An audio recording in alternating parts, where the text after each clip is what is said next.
Tonight, a potential major breakthrough on gun reform. A bipartisan group of senators announced an agreement in principle for gun safety legislation. It has the support of 10 Republican senators right now, which means there's enough support to overcome the filibuster.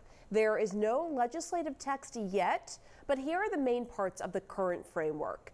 Funding for mental health and school safety resources, grants for states to enact so-called red flag laws, an enhanced review process for gun buyers under 21, closing the boyfriend loophole, penalties for straw purchases, and clarifying the definition of a firearms dealer.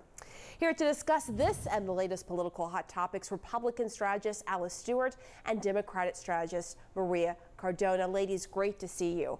All right, so let's jump right into this big news today. Look, I mean, the bottom line here is that we haven't seen this in decades, right. A bipartisan framework, right? None of the Republicans who signed on to this bipartisan framework are up for re-election this year. 4 of them are retiring. So these 10 don't have much to lose politically. It is worth noting that Mitch McConnell, he has praised the work of the negotiators, but he was not on that initial list of endorsing this framework. Are you hopeful that we may actually see more Republicans come around on meaningful gun reform? What do you think? I'm extremely hopeful, and I'm glad to see this 10 already step out in support of this. Look, I've talked with several Republican Senate offices. They are reading over the text, reading over the agreement, and I do expect to see more Republicans join on. And look, Mitch McConnell has been quite clear from the very beginning to have real, true, meaningful gun violence prevention. It has to include all of these aspects. Mental health, school safety, and gun restrictions are all integral parts of this. And I applaud the fact that they have had meaningful bipartisan conversations that have not just looked at the gun aspect, but mental health and school safety, because this is all the key for real meaningful prevention. I want to ask you, because this is the obvious question, right, Maria? Mm-hmm. You know, there will be more shootings, sadly, no matter what. Sadly, yep. Do you worry that Republicans will point to this legislation, if it becomes law, and say gun control doesn't work? I hope they won't, because sadly, Pam, you know, the last 10 deadliest mass shootings involved an AR-15. There's nothing in here that restricts any kind of use for an AR-15. And so, again, God forbid, but the next school shooting or the next mass shooting may very well involve an AR-15. So I actually think if that happens, it will actually point to the need to do more. We do need to do more. I am really hopeful as Alice, and I'm glad that this is a good first step, but I hope that that is what it is, a first step. Why would we have an 18-year-old, somebody whose frontal cortex is not completely developed, be able to access and buy an AR-15 when we don't even trust them to have a glass of wine or a beer? It doesn't make any sense. All right, I'm going to talk about the January 6 hearings. Let's take a listen to Congresswoman Liz Cheney on how Trump aides described the president's reaction to the riot. President Trump was yelling and, quote, really angry at advisors who told him he needed to be doing something more. And aware of the rioters' chance to hang Mike Pence, the president responded with this sentiment, quote, maybe our supporters have the right idea. Mike Pence, quote, deserves it.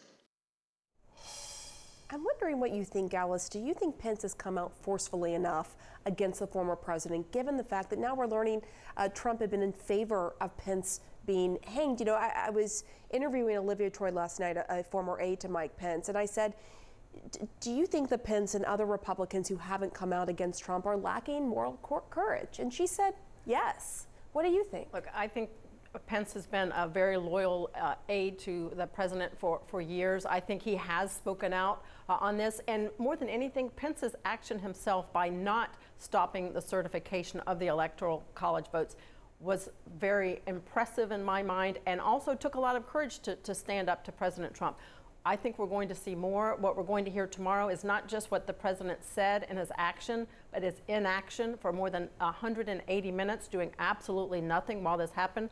That's going to speak a lot. But the truth is, we need to get answers. We need to find out who is responsible for this. But at the end of the day, when it comes to the politics of this, people heading into the midterm elections are more focused on what's going on in the midterm elections and beyond, and not what happened in the last election. Well, and it's worth noting, Maria, that Trump is more popular than ever, right? In the wake of January 6th, according to the polling that's been done, that he is the front runner for the Republican presidential nomination. I should say more popular within his own party. What do you think about that? Absence makes the heart grow crazier, maybe. I mean, it is astonishing to me. But I do think the fact that he's been off social media, or at least the ones that are mainstream social media that everyone has access to or wants to have access to, I think has helped him, because his crazy is not in our face each and every single day. But I think what these hearings will do is that it will remind people, everyone, not just those in his party, because I do think that there are those in his party who will support him no matter what, but other people, independents, moderate Republicans, women, the ones who rejected him in 2020, if he is front and center through these hearings and through what would happen if he is able to run again in 2024, I think that will remind people exactly why they rejected him in 2020 and will not want him again. And hopefully that will happen before even he gets the chance to get the nomination. Alice, I'm hoping that your party will actually step up and have other leaders that can hopefully beat him. But right now, like you said, according to the polling, that's not the case. And there is a lot of looking ahead to 2024. Some politicians like AOC may not want to be talking about who they would support, but earlier today, my colleague Dana Bashi asked Congresswoman Alexandria Ocasio-Cortez whether she would endorse President Biden if he runs again. Here's her answer. If the president has a vision, then that's something certainly we're all willing to entertain and examine when the time comes. That's not a yes. Yeah, I think we should endorse when we get to it. But I believe that the president has been doing a very good job so far, and should he run again, I think that I think it's we'll take a look at it. So these comments, not exactly a full-fledged endorsement there.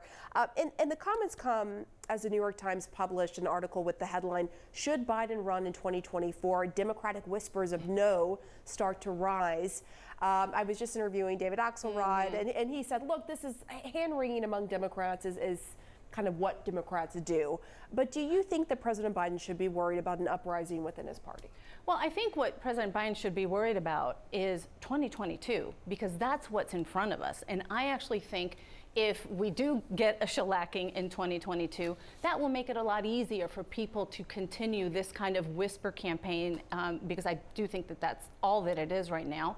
So I think this president and Democrats should be and are focused on 2022 to continue to make the case, candidate by candidate, that they are the ones that have the values and the principles that are taking care of the interests of the American people. And look what Republicans are offering. No solutions, just blame and more chaos. Look, that was not a trick question. That was a very easy question for her to say that she supported Joe Biden. Look, anything short of a resounding yes to that question is a stunning rebuke of the president. And it's laughable for her to say that he's been doing a good job when we have record inflation, the economy's in a bad spot. We're still dealing with foreign policy disasters, and crime is on the rise, and crisis at the border. So look, if he's getting pushback from people of his own party, AOC being a big figure in the party, he's in real trouble. And AOC then took to Instagram, her Instagram stories, and said that it was a curveball, she said. But I mean, She will support him in 2024 if he runs, I guarantee you. All right,